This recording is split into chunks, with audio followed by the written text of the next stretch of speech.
Donc voilà. Rebonsoir. Malien Manake Yoro Mali Kono Ani Mali Kokan Obela Jilin bonsoir. Comme je disais, Célicira, célibat. Yafa Borofa, Nera Konime Yafa Deli. Ah wow, parce que mon roi était que réseaux sociaux quand quitté de dog Gassila. Ali Mabe Yafa Deli, Nta d'abord comme chef Faramsokon, Obela Jilinga Yafama. M'sé Anoula Somoro. Ça va, Dieu merci. Ah wow. Ok, merci. Merci. Donc, Ali Mabe Yafa Deli, comme je disais, Célicira Mousso, Angani Kokeni atelier. Mousso, Angani Kokeni atelier parce que Néo-Refort, Saga Soroli est resté bay. Mais Malien Kebi Nyejo, a Mousso Nyela Yoro, comme ma chérie, Nema Saga Soronina. C'est qui a taboulé. Malien Kega Fari Oma. Naya Soro Abake. Malien Keba Nyejo, Nyela Yoro, Kone Maseli Moussaka Soro, a taboulé. Aïe Hinek Chenuna, Mousso Mbaoudeli. Kani Chanki Jofo Bazin. Bazin te soro kumabe. Kani Chanki Jofo Bazin. Gezner te soro kumabe. Ube Sambeke ka Gezner Tige Kadoma. Abeta Konyoro, Labeta Demulio, ni Selina ni Mingoka Amasoro. Ayo Famia. Minga Gelen we Demsanun Tai. Demsanun a Selima fini soro parce que Demsani ne Demsani. Donc, Chow Ayojija Demsanun a Selima fini soro. Olu Nyebeku Utonyo Konuna. Mais mi Mousso Weretai, Anya Famia. Nous, on n'a pas de problème. Ni Fetina, on n'a pas de problème. Antena Moroshi Bodere, Kofo Bazé ou bien Kofo Adunatan Aboratanto. Amanogone, Amanogon. Mousso Amanogon, mais Anga la Jedonidoni. Quand il n'y a pas de ça fait, et ni la situation te clignée, pour que fait qu'il n'y a pas de ça fait. Tchèou, Dubakona nous aille Dubakona organiser celle-là. Il faut organiser nos grandes familles. Na franion Dubakona na tobliga rota kalaje. Nion Dubakona tobliga rota kalaje fadinya. Nyokon buruja, nyokon koramatigeli muso de betonina. Doga duguni be mo eretar la do ira ga duguni tesega dun. Wali ma muso to obusi ka muso kelina je ko gabe no dima. Selido ngoni ga we muso bere je muso anga sabali. Ne ma fansi soro ko do. E baga sogo jeni ki teka Joshi Gezner la. C'est pas la peine. C'est pas la peine. Muso ay sabali. Alisa auriga sabali. Hein? Anga san dusula. Gabuguda muso ay nyogoname. Parce que quand muso sugu ka chan, il va sur duba kono gabuguda la je connais tout be. Ale ba bedon. Ale koni ko ka beka to alitala. Ale ko ka beka to alitala. Ni muso to kumara non ale de ba bedon. Kumadola abe tobli te sega dume muso to te sega kuma. Iba soro muso do be waso ne kadale gabugudala nale isi kabale beto waso ri la kwa be waso nche ya donta nganamu ya beta bazin sananye ni brodera Dubai sanu fle imaya do be gabugudala iba soro fenta le chebulu donc ale fene ni yelela doro ale be kashidam ne ki kambalima o muso be ni no ala ma soro no ya uche mais o muso do tes la mere ni yelela doro ale be kashidam ne ki kambalima hein. Ale yaka fembe da fantanyanku muso do benino ale koni bara de kadale ale be bara de ke bara fin ale de be saga kungolo nununko kanogo bishi et tout ça o muso fene benino muso sugu kacha bonere alima fleni ne sugu emia ne be sonne da rete bara fe donc celle do ba ne kungolo msen dimi ne benemine celle ne kungolo de ben dimi nkona ben dimi kungolo msen dimi ne benemine celle do parce que ne te bara fe. Donc, mais ni bella, en quand a ben kele ne mamuso, aye nyogon deme selido, aye nyogon deme, aka koto nyogon tala. Do yere beto kele la, wala il faut duguni me mo retard la. Wali ma duguni te sega dun. Aw delila yere di, hein?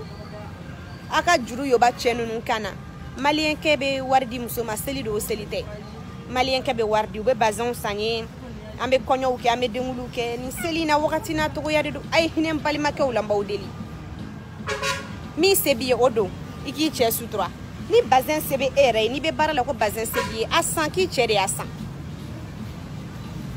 ki chere asan abaraji be sebe ikuna ni bazin sete eche ni se la ko bazin sebi bazin se ga do se eche Ote kele koyo bazin san ale ta saye ga temea bazin saye ga do saye chei bazin saye ga saye doni mso ofane sa kan ko nunu do yele masa dokera trop c'est trop. Donc voilà, et je sais que c'est libéral amana wuli ya fadelula aka ya fa bo ngani yala aka ya fa bo dusuguna anga téléphone mena fa ko je te demande pardon akoni mandine téléphone message que me de bejiki kuna je te demande pardon il faut que ya fama nunu ga bo dusuguna la mais ebe sambe ke kané tonyo c'est li doni kele kama ko ya fama ya fama ne li koni wali me ba fama ko ya fama c'est li doni c'est li temena ebe kila ka wuli ne la hein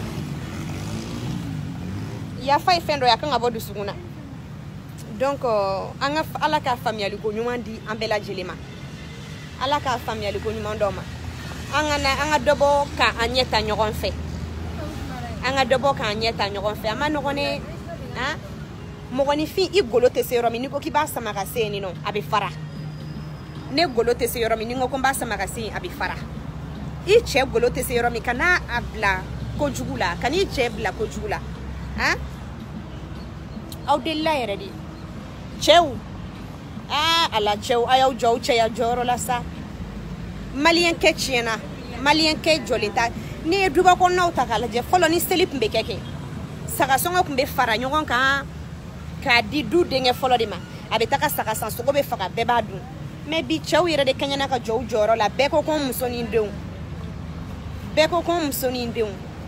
cheu de be saka sanga no siru muso ga li ko fe ko ma chérie, ça c'est pour moi. Ouais, ne reni ça. Sinon, muso te se ki panche kuna. Ni ya wadu faralenge chori ma jow joro. Bali make ayaw jow joro. Muso na na ore soro du kon nala. Muso dare ga teli sinon ni du chene bi chew no de do. Ete se ka foki muso kan nke ka ba pan ep makan kuna wo. E muso de do ere ga woro tamba kun woro. Ebe se ka foto godi. Ni ya iri muso la ki bali ma ukadiye. I muso be ki bali ma ufe. Mais non, ni ya iri musoula ko ayine ere de benanso ngabo ne de be du fembeke ne de be kuransara ne de ba donta musobe jama ni mi ajabo ke chou de kanyana ku jo ujoro mais comme muso daga fien on be to peremperena sinon les femmes là en général ni fin muso ka kola a chere maseka amara a chere maseka joro donc dokera quoi il faut tout le temps les gens accusent les femmes muso ngo kamale ngoro di bako aka no ka balima ya glane ayaw sigi ko muso chew ku bank du ku jow joro la du kon nawla hein ayaw jow joro ayira muso la ka foni ni balima di ni ne balima di muso te se ka du fara o muso te se ka du fara a jara awdi aw bedo ne ma muso ko fa ay bo muso ko fa ka aw joro ali ni mi e sheni sangana du gono obi disi goshi kone de ni sa jaku yate muso ka jama ka bla muso to wla hein ni mi na masani kelen sa obi disi goshi kone de ni sa jaku yate muso ka jama ka bla muso to wla bali maya de chiena chawira da mari farala du chaw de farala mene an tay na flya la de na na o farale soro an ba uto fara pia ni muso na o farale soro muso bu to fara an ba o fara miselite bla on kumble lamu ne be bla on kuna na soro o farale na ba uto fara chew ayaw jow joro aka nyogo mine balima o aka nyogo mine ni dona du kono bi chebe jolemba muso kokoro be jolembi muso kokoro non atekete e do tigide iba yiri muso la ibe mina ni efilide ni ne korake muso ri ni nyen dogoke muso ri kamali ngoro che yap mama chon aw dogole ma on ko fe donc na on yekele ke sa a bebe bi on ko muso yere di adonta muso tere amana on yekele o kele amana on du fara la on chawle jeranai donc amba amelam do la ka poroto ena e muso be na to di ka nyetene e balimakei e muso be na to di ka nyetana e wolo bay ka nyetana e wolo fay ka nyetana e balimawi do jari ye koy voilà do re jara e yere donc anyaje ni choke na bu joro aya to muso bula ma be chin muso ta gele amba cheni ne ga no konbudu mais au kenyana chew au kenyana ayaw jo c'est pas trop tard ni muso ta tay ka da badama ala bla hein ni muso ta ta ka dabadama alabla muso te se kana faden ke muso te se kana du farao muso na faralen sorori suno e muso na soro ibalima ke e ba bunya i koroke e ba bunya i koroke ni yoro jisigilenu me e muso te se kana ka be garti ke e koroke lawo i muso na soro ibabi bolo bunya minen kono e bi wolo babunya e muso te se kana ka be ba dogo yawo i muso na soro ibalima muso bi bolo du kono olu ye ka sanu bereni i muso e bolu bunya e muso te se ka fa ka be garti ke ibalima muso lawo me abaw dugo on ko fe ka on ka ko bouclier ye ni muso e ka na le no ka be ka du fara ka be ka do yan ka boyan fa ko na nyini ngali ga chere ba ko fe me ko mi choute puma on ne dakabu on ne ba be fo i muso mana na i somo ko soro i bolo to go mina bu mina territory voilà e mana dorome kelen boka di somo ko mi ma e be to ngoro kumala nera de beni fembeke nera de ba dunta nera de ba bota non muso fene ba fo kale chere ba bekeke balima o ay nyoko mina ko nyoko sutura en flè célibat na to flè ni ku ye folo yi ni du denge folo ma saka soro iba soro ni soro be dogoni ni la abe du denge folo ka sarat saka san ka taga dama mo ko te bo kalama célibat na to flè iba soro ni du dogoni ma saka soro ko dema ya babolo balima ya kun kadi du denge folo be saka san taga da dogoni ma mo ko te bo kalama mais non bi balima ya la on yere ka ala dele kar saka na saka soro ka foko ne de tasri le flè ni aka fokone de tasri le fle kono koroke ma fen soro aka fokone de tasri le fle kono dogoni ma fen soro mais ambetami jamana in kono hein aw ireta la jessa mo gote ko do fo mo nyana ke be sabali ibe sabali aw ye sabali aw ka nyogo mine mali chiena mali balima ya de chiena ni malien ni gelale en bi parce que hina ira de bora malien du suguna balima wote hina la nyogo na tuguni teru te hinela nyogana tuguni sigi nyogonte beko ko fonga beta chene ni atenya selina to fleni balima yaw na maglanga nyani mogo na kone ga yafima nte yafare nte yafa folo an fa o market anto olu maglanga chien an ba o maglanga chien me bi duba kono on e duba fara ka du klak la ka bedi ali selina to fle do te fara nyogonga toblike selina ka selia do te fara nyogonga toblike. Mais qu'est-ce qui ne va pas dans vos têtes? Hein? Qu'est-ce qui ne va pas dans vos têtes? Ni seli na to fleni ni asro. Do be seli yere bege ka ba utepma. Du kele ngona balima muso utepma. Koroke ma utepma. Furu muso utepma. Hein? Chokoroba sara akadu yere kera muso koroba sara akadu yere kera.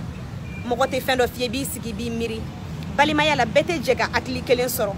Akli dobe dogoni na kuma dole ba soro akli dogoni nga bon kateme korota kan iba soro koro akli ma ube munun ba nyini duga jo akona du chisa akona ke aseyi akana ke ko bebi dana ayo miri na ofap me balole akunte ketan ayo miri na obap me balole ateketan be kana ke dusubai be kana ke woro e me bi maliko no bekele no woro e kamante mo shila hein bekele no woro e kamante mo shila mais ni du chene du chawde ma jow joro voilà chew yere kera so olu kera kenema feni chew kera kenema feni les hommes ne sont plus à la maison bonsoir te foi kala du gono nana donc am so amba ke baloin ka me du to amba flengolon chika daka kolon chika yere ke kafi donc ay sabali quoi hein mokoy kana nyina foloko jenatige fembe sababu de sababu fo alijana sababu fo alijana hein sababu fo alijana mokoki miri chew ay nyogomine muso nana aw soro to gomina aya ira muso la ni ne balimadi ay nyogomine aw ala chew ay sabalisa hein muso bo awre ko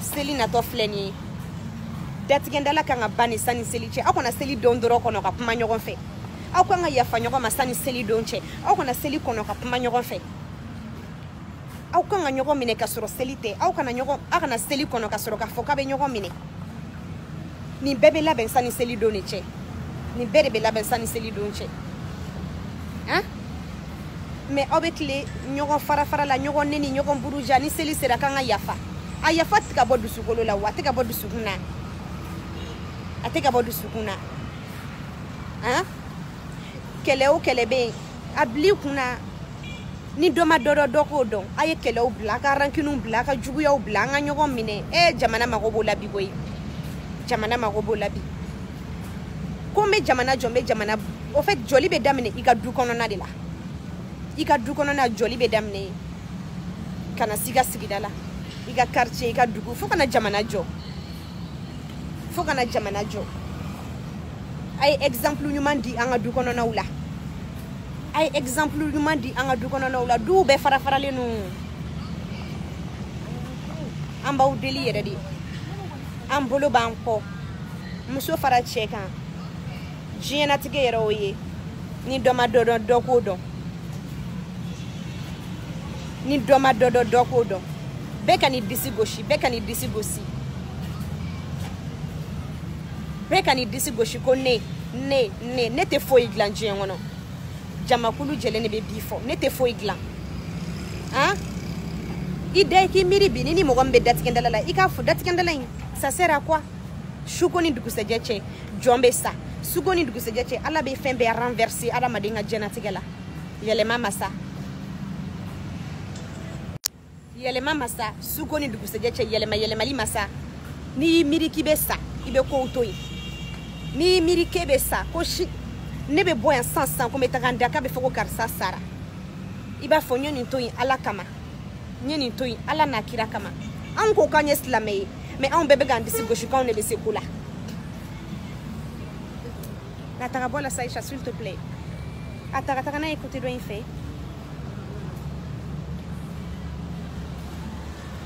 an bɛɛ ko k'an ye silamɛ ye mais bɛɛ bɛ k'i disi gosi k'ale de bɛ se a t'a dɔn ko ala de bɛ se yan hein an bɛɛ ye silamɛ ye mais halisa nin bɛ yen bɛɛ bɛ k'i disi gosi ne ayi i disi to yen e tɛ se o e tɛ se foyi la diɲɛ kɔnɔ ala ye ne bɛ se ala ba ye ne bɛ se bon to o ala kɔ n'i tora ala kɔ mɔgɔ adamaden wɛrɛw ka fɛn bɛɛ bɛ suma i la ni fɛn min y'i sɔrɔ don min na a bila ala ka minɛn kɔnɔ ala de n'i latigɛ fantanya o fɛn bɛ n bolo o fɛn tɛ nin si tɛ foyi ye se tigi ye ala ye ne to ala kɔ ba in